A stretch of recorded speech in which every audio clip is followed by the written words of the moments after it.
Hello, this is day 4, and in this video I'll be talking about right when you get to Japan, what you're supposed to do. So when I was first coming here, I was so scared about everything because I've never left the country before. So I was just nervous about getting through customs and what they were gonna ask me and everything. So I'm kind of hoping that this video will explain and kind of make it easier to understand what you do when you get off the plane in Japan. So after first getting off the plane, the first thing you have to do is go through customs. So to make this process easier, they actually have a website where you can just fill out everything about when you're going there and your passport information and your visa information as well. And it's called Visit Japan Web. So if you do this at least 6 hours before your initial flight, it makes it a lot easier for when you get to customs. So just do it the day before you leave or whatever. And then it makes it a lot easier for family members as well if they're coming with you. So doing this allows you to have a QR code, and when you have this QR code, it makes it a lot faster for you to get through customs. So when you first get to customs, there'll be somebody there and they'll ask you if you have a QR code, and if you don't, then you have to fill out the forms, and it can often take a long time just because there's a bunch of other people that might be trying to fill out the same exact forms. So all you have to do is just show them that you have the QR code, and then it's good.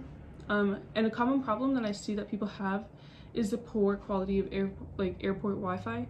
So this is when it's really beneficial to have a SIM card shipped to you, or an eSIM or something, just so you can have that data, so then it's easier for you to log in online and everything. And I know that the website does have an offline component to it, but I'm just not sure about how that would work.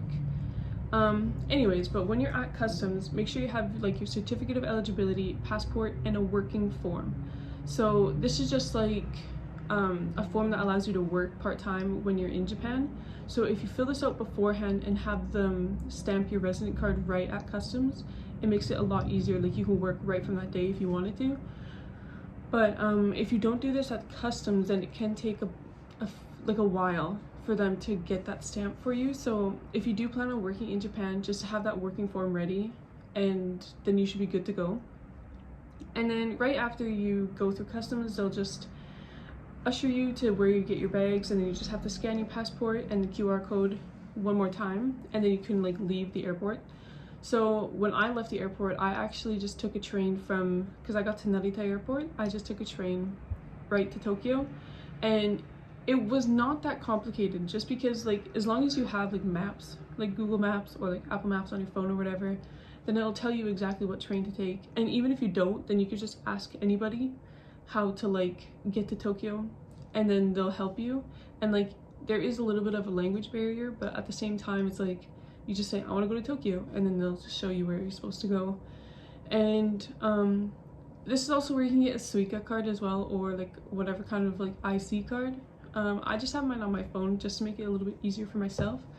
But I know that there's the kind of kiosk things at the airport to get these, and you're definitely going to need these to get onto the train to get to Tokyo.